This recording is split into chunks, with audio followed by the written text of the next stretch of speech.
Hello, my dear students. Welcome you all at my channel Focused and Brilliant Studies. आज की मेरी video class 11 के students के लिए है। बिजनेस स्टडीज में I am going to start with the topic small business and entrepreneurship, लघु व्यवसाय एवं उपक्रम। इस टॉपिक को अक्सर बच्चे बहुत टफ मानते हैं, कैसे याद होगा, इतना लंबा टॉपिक है। अगर आज आप मेरी वीडियो सुनेंगे ना तो सुनते सुनते ही आपको बड़े आसान तरीके से याद भी होता जाएगा और हमेशा के लिए आगे आपके फ्यूचर के लिए भी आपका एक बेस बन जाएगा, क्योंकि स्मॉल बिजनेस कोई भी शुरू कर सकता है। Okay, now let's start with the small business. बेटा पहले हम शुरुआत करते हैं कि village and small industry sector सबने सुना हुआ है। इनको मैंने बांटा दो भागों में, एक ट्रेडिशनल इंडस्ट्रीज, दूसरा modern small industries. Traditional industries में 8 मिला के हमारे होते हैं 8 सब group: handloom, handicraft, coir, sericulture, khadi industry, village industry, small scale industry और पावर लूम। जो ऊपर वाले 6 हैं ना बेटा, उनको हम बांटते हैं ट्रेडिशनल इंडस्ट्रीज में, और लास्ट के जो 2 हैं स्मॉल स्केल और पावर लूम को बांटते हैं मॉडर्न स्मॉल इंडस्ट्रीज में। ये तो मालूम ही है हर एक को कि दोनों all 8 they provide ample large employment opportunities to the human resource. इन सब से they together provide the largest employment opportunities in India. Okay, अब आप बोलेंगे बेटा कि मैम कैसे बांटेंगे कि कौन सा स्मॉल है, कौन सा मीडियम है, कौन सा लार्ज है। अब कोई पैरामीटर भी है क्या इसका नापने का? Yes, there are parameters to measure the size of the business unit. Size मैंने क्या साइज बहुत स्मॉल है, क्या उसकी ग्रोथ हो रही है, क्या पैरामीटर्स हैं। हालांकि हर पैरामीटर की अपने अपने लिमिटेशंस हैं, but still 4 parameters are by which we can जज। जैसे कि number of persons employed in the business, कितने लोग काम कर रहे हैं वहाँ पर उस व्यापार में। कैपिटल इन्वेस्टेड, कितना फाइनेंस है उस बिजनेस में, कितना वो आउटपुट प्रोड्यूस करते हैं, volume of output produce in the business, and last is the consumption of power use in the business. कुछ ऐसे पैरामीटर्स जिनसे हम मेजर कर सकते हैं कि द बिजनेस इज स्मॉल और not. But government of India ने स्मॉल बिजनेस, जैसे मैं बोलती हूँ स्मॉल बिजनेस, मतलब क्या हुआ कि वहाँ पे लेबर ज़्यादा होगी और कैपिटल कम होगी। डेफिनेटली ना, जब कैपिटल कम है तभी तो हमने स्मॉल बोला उसको। तो स्मॉल बिजनेस का में इन्वेस्टमेंट कितनी है? डेफिनेटली मैंने बोला ना अभी आपको, कैपिटल कम है और लेबर ज़्यादा लगी हुई है, तभी तो बोला हमने उसको स्मॉल। तो जैसे जैसे उसकी ग्रोथ होगी, ऐसा तो नहीं ग्रोथ होगी ही नहीं, स्मॉल बिजनेस में भी तो ग्रोथ होती है, उनकी भी तो डेवलपमेंट होती है। तो जैसे जैसे ग्रोथ होती है स्मॉल बिजनेस जो है वो they convert into the medium. जब जैसे वो मीडियम बनते हैं they require the higher level of technology, उनको मशीनरी, उनकी सब कुछ है वो, उनको हायर लेवल का उनको नीड जो है वो पड़ता ही आता है। तो कुल मिला के हमने अब देखा कि MSMED एक्ट जो बना 2006 में अक्टूबर के महीने में, उस एक्ट ने स्मॉल इंडस्ट्रीज को डिफाइन किया। MSMED की फुल फॉर्म क्या है? M से बना माइक्रो, S से बना स्मॉल, M से बना मीडियम, E से एंटरप्राइजेज, D से डेवलपमेंट। तो कौन सा एक्ट का नाम हुआ? Micro, small, medium, enterprises, development. देखो ना, माइक्रो छोटे से बड़े में आए, बड़े से मीडियम में आए। कैसे याद करना है आपको? Micro, small, medium, enterprises, development. ये हमारा एक्ट है, एक्ट का नाम है 2006, राइट। इस एक्ट के हिसाब से enterprises are classified into 2 categories, एक तो मैन्युफैक्चरिंग, दूसरा सर्विस। कैसे याद करें भाई? बहुत टफ बातें बोल रहे हो मैम आप तो। आसान सा तरीका, मैन्युफैक्चरिंग एंटरप्राइजेज, सर्विस एंटरप्राइजेज, इनको हमने कैसे याद करना है? मैन्युफैक्चरिंग में क्या होगा? नाम से स्पष्ट हो रहा है, मैं बोलती हूँ बड़ा रटना नहीं है, हेडिंग से ही वर्ड्स निकालो। मैन्युफैक्चरिंग ऑफ गुड्स मैंने प्रोडक्शन ऑफ गुड्स। सर्विसेज है तो ये वो क्या करेंगे, सर्विसेज प्रोवाइड करेंगे, they render services, manufacturing of goods, production of goods, right, rendering services. अब इन मैन्युफैक्चरिंग एंटरप्राइजेज में, सर्विस एंटरप्राइजेज में कितनी इन्वेस्टमेंट लगी हुई है। क्या था हमारा टॉपिक का नाम, MSMED। एम से बना माइक्रो, स्मॉल, मीडियम। अब हमें लिमिट बता रहे हैं एक्ट के हिसाब से। Investment in plant and machinery, manufacturing हो रही है ना यहाँ पे कोर्स। अगर माइक्रो है तो 25 लाख, स्मॉल है तो 25 लाख से 5 करोड़ के बीच में इन्वेस्टमेंट, मीडियम है तो 5 करोड़ से 10 करोड़ के बीच में। 25 लाख, 25 से 5 करोड़, 5 करोड़ से 10 crore. Investment in plant and machinery micro में, स्मॉल में और मीडियम में। अब आते हैं हम लोग सर्विसेज में, सेम बात, माइक्रो, स्मॉल और मीडियम में। इन्वेस्टमेंट इन इक्विपमेंट कितना, 10 लाख। अगर स्मॉल है तो 10 लाख से 2 करोड़, 2 करोड़ से 5 करोड़। याद हुआ इसका आधा, यहाँ पे इसका आधा। कैसे याद करना है आपने, ठीक है ना, कोई ट्रिक निकाल लो बेटा, मुझे ट्रिक दिखाई दे रही है लर्न करने के लिए। 25 लाख, 25 लाख से 5 करोड़, 5 करोड़ से 10 करोड़। और बांटा हमने कैसे, टॉपिक हमारा यही वाला है, MSMED। एम से बना माइक्रो, स्मॉल और मीडियम। यहाँ 10 लाख, 10 लाख से 2 करोड़, 2 करोड़ से 5 करोड़। अब हम करते हैं आगे कि इन स्मॉल बिजनेस का रोल क्या है, इनका सिग्निफिकेंस क्या है।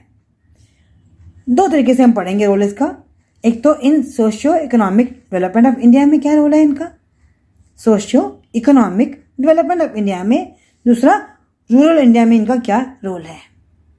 पहले हम पढ़ेंगे social economy development of India में स्मॉल इंडस्ट्रीज का, स्मॉल बिजनेस का क्या रोल है। आउटपुट जनरेट करेंगे, एम्प्लॉयमेंट अपॉर्चुनिटीज को जनरेट करेंगे, low cost of production, variety of production, opportunities for the entrepreneurship, quick decision, balance regional development. कैसे बनाया देखो मैंने, यहाँ तो मैम हो नहीं रहा हमको, बड़ा आसान है, ये तो मालूम ही है। पहले आउटपुट जनरेट करोगे, आउटपुट भी वैरायटी ऑफ आउटपुट। जब वैरायटी ऑफ आउटपुट होती है ना तो कॉस्ट अपने आप कम हो जाती है। 3 पॉइंट्स बन गए आपके। आउटपुट जनरेट किया, आउटपुट कौन सी वाली, वैरायटी ऑफ आउटपुट। जब वैरायटी ऑफ आउटपुट प्रोड्यूस होती है ना तो अपने आप हमारी पर यूनिट कॉस्ट कम हो जाती है।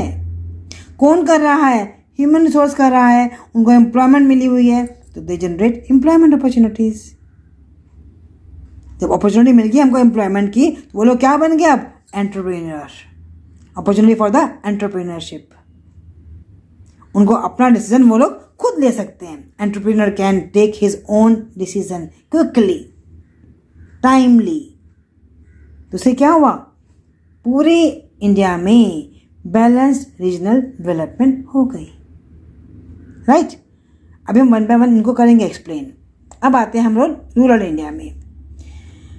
एक स्मॉल इंडस्ट्री से हमें सोर्स ऑफ इनकम मिल रहा है ना बेटा, सोर्स ऑफ इनकम मिल रहा है। जब इनकम मिलेगी तो अपने आप ही जो पॉवर्टी है, अनएम्प्लॉयमेंट है, इनइक्वालिटी है, वो क्या हो जाएगी, रिड्यूस। जब इनकम बढ़ेगी, सोर्स ऑफ इनकम बनेगा इन इंडस्ट्रीज से, स्मॉल स्केल से, तो अपने आप ही हमारी पॉवर्टी, अनएम्प्लॉयमेंट, इनइक्वालिटी, जो असमानता है ना, वो क्या हो जाएगी, रिड्यूस।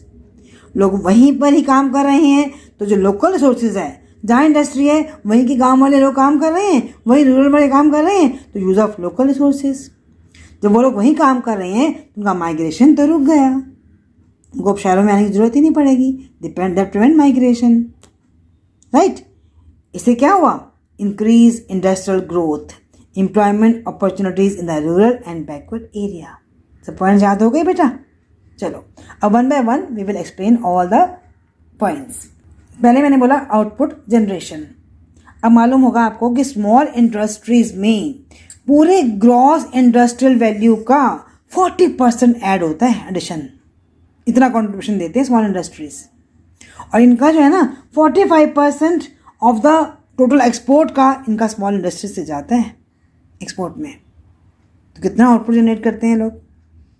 जब आउटपुट जनरेट इतना करते हैं तो अपने आप डेफिनेटली कॉस्ट ऑफ प्रोडक्शन तो लो हो ही जाएगा ना, लो कॉस्ट ऑफ प्रोडक्शन, क्योंकि इनका जितने भी इनके पास आउटपुट बढ़ेगी तो कॉस्ट कम होगी, because they are using the resources fully efficiently. जब हम रिसोर्सेज यूज़ करते हैं तो अपने आप जो खर्चा है हमारा, जो एक्सपेंस है, वो क्या हो जाता है, कम हो जाता है, लेस एक्सपेंस। और स्मॉल इंडस्ट्रीज को बनाने में तो हमारे ओवरऑल एक्सपेंसेस भी मतलब उनका जो कॉम्पिटिटिव स्ट्रेंथ है ना, वो इतनी ज़्यादा स्ट्रांग होती है कि वो उनका जो खर्चा है वो अपने आप ही कम हो जाता है। And they produce the variety of products. Variety of products मतलब, वैरायटी मतलब क्या होता है बेटा, मास कंजम्पशन गुड्स को बनाते हैं, जिसमें आपका गारमेंट्स भी आएगा, सोप भी आएगा, स्टेशनरी भी आएगा, डिटर्जेंट्स भी आएगा, डोमेस्टिक भी आएगा, कॉस्मेटिक भी आएगा, लेदर प्रोडक्ट्स भी आएगा, प्लास्टिक भी आएगा, ample large amount of the variety of the products, enormous, बहुत सारे प्रोडक्ट्स को ये लोग बनाते हैं। ऐसे ही जैसे सेफ्टी माचिस बनती हैं इनके स्मॉल इंडस्ट्रीज़ में, है ना, मैन्युफैक्चरिंग इलेक्ट्रिकल गुड्स बनती हैं, और जितने भी होते हैं ना आपके एयर कंडीशनर के इक्विपमेंट्स बनते हैं, स्मॉल स्केल इंडस्ट्रीज है ना, तो छोटे छोटे इक्विपमेंट्स होते हैं, ड्रग्स बनते हैं, और एग्रीकल्चर प्रोडक्ट्स रोल इनका होता है। तो कितने लार्ज वैरायटी ऑफ प्रोडक्ट्स, ये इंजीनियरिंग के भी और कॉस्मेटिक के भी, सब तरह की जो they produce a variety of products. जो प्रोडक्शन कर रहे हैं तो definitely they provide the opportunity for the entrepreneurship. Entrepreneurship, मान लो एंटरप्रेन्योरशिप क्या होता है बेटा, आज के टाइम पे देखा होगा आप लोगों ने, हर व्यक्ति में अपनी स्किल्स हैं, टैलेंट है। वो स्किल्स और टैलेंट्स को चैनलाइज कौन कर रहा है, ये स्मॉल बिजनेस कर रहा है। Their skills and the talent of the people can be channelise into the business ideas. तो वो क्या बन गए, एंटरप्रेन्योर बन गए। तो रियलिटी में स्मॉल, अब उनके पास कैपिटल तो है नहीं, लेकिन स्किल है, टैलेंट है उनके पास आइडियाज भी बहुत सारे हैं, लेकिन कैपिटल कम है। तो they can easily start the small business, right. एक पॉइंट और ले लेते हैं, जनरेट एम्प्लॉयमेंट। ये तो क्लियर हो ही गया होगा बेटा आपको, जो एम्प्लॉयमेंट इंडस्ट्रीज हैं हमारे ह्यूमन रिसोर्स को, हमने पहले बता ही चुके ना कि ये होती है labour intensive industries. Labour intensive मतलब लेबर ज़्यादा, कैपिटल कम। और आपको पता है कि पहला आता है हमारा एग्रीकल्चर, उसके बाद सेकेंड नंबर पे हमारी आती है small industries. Second largest employers हैं ये ह्यूमन रिसोर्स को देने के लिए, ह्यूमन बींग्स को प्रोवाइड करने के लिए। They are the second largest employers by the small business. तो दे जनरेट एम्प्लॉयमेंट। तो जितना भी लेबर सरप्लस कंट्री का हो रहा है वो सब का सब कहाँ लगा हुआ है, स्मॉल स्केल इंडस्ट्रीज में लगा हुआ है। तो चूंकि इतना टैलेंट एम्प्लॉयज़ हैं, एंटरप्रेन्योर हैं, तो they can take the quick decisions, timely decisions. कि होता क्या है कि लास्ट क्या यूनिट है तो वहाँ पर डिसीजन लेने में भी देरी होती है। तो यहाँ पे क्या होगा, राइट टाइम पे अपॉर्चुनिटीज़ का हम फ़ायदा उठा लेते हैं। न्यू बिजनेस अपॉर्चुनिटीज़ हैं तो चूँकि टैलेंटेड लोग हैं ना सारे हमारे, तो they can use the opportunities, है ना, at the right time, right. तो सारे पॉइंट्स आपके हो गए। फिर मैंने एक पॉइंट लास्ट बोला था आपको, balance regional development. Balance regional development, इसका मतलब क्या हुआ बेटा, मतलब ये हुआ इस बात का कि जो स्मॉल स्केल इंडस्ट्रीज है ना, ये क्या प्रोड्यूस करते हैं, सिंपल प्रोडक्ट्स, आसान वाले, और सिंपल टेक्नोलॉजी से सिंपल प्रोडक्ट्स बना रहे हैं, सिंपल टेक्नोलॉजी में से बना रहे हैं, और जो रिसोर्सेज भी हैं इनको बनाने के वो भी लोकली अवेलेबल हैं, मटेरियल भी और लेबर भी। तो वो तो कहीं भी सेटअप कर सकते हैं इस कंट्री में। तो चूँकि ये वाइडली स्प्रेड है, इन्हें कोई भी कॉन्स्ट्रेंट नहीं है, कोई लिमिटेशन नहीं है इनको इनको एस्टेब्लिश करने में। तो मतलब ये हुआ कहने का कि पूरी कंट्री की डेवलपमेंट में बैलेंस्ड रोल होता है इनका स्मॉल बिजनेसेस का। तो सब पॉइंट्स क्लियर हो गए बेटा। आउटपुट जनरेशन, आउटपुट कौन सी, वैरायटी ऑफ प्रोडक्ट्स। जब वैरायटी प्रोडक्ट्स बन रही है तो कॉस्ट कम आ रही है, they generate the employment, opportunity for the entrepreneurship.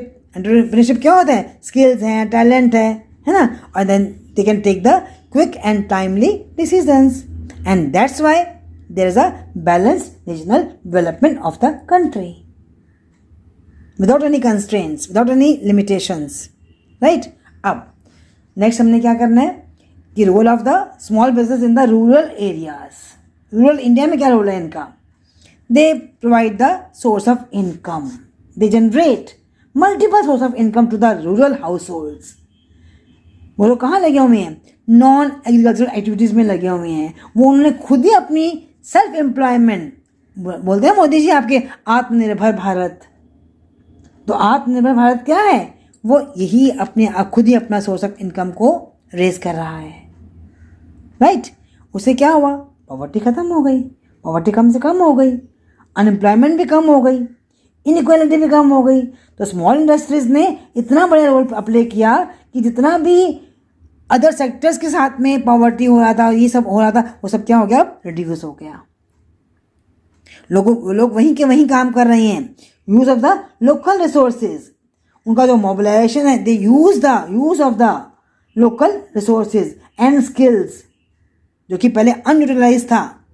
गांवों में लोग बैठे हुए थे, रूरल एरियाज में बैठे हुए थे, वो सब क्या, उनका टैलेंट अनयूटिलाइज था. दैट्स वाई स्मॉल इंडस्ट्रीज ने, स्मॉल बिजनेस ने उसको भी यूज किया. तो उनका माइग्रेशन रुक गया. माइग्रेशन उनका क्या है? उनको जरूरत ही नहीं अर्बन एरियाज में आने के लिए एम्प्लॉयमेंट की सर्च में. That prevent the migration. Ultimate क्या हुआ? हमारी ग्रोथ इंडस्ट्रीज की वो एम्प्लॉयमेंट अपॉर्चुनिटीज रूरल एरियाज में, बैकवर्ड एरियाज में, वो क्या हो गई? एक्सिलरेट, इंक्रीज, बढ़ गई. तो this was all about the small business. MSMED act के हिसाब से क्या डेफिनेशन दी हुई है और स्मॉल बिजनेस का रोल क्या है. इन पॉइंट्स को आप लोग बार बार सुनेंगे तो आपको याद भी हो जाएंगे और एक्सप्लेन करना तो आसान हो ही गया है ना. कल की मेरी नेक्स्ट वीडियो में I will bring with the government schemes and agencies for the small scale industries. Okay, please, as my name suggests, channel's name, focus on your studies, and till then, please take care.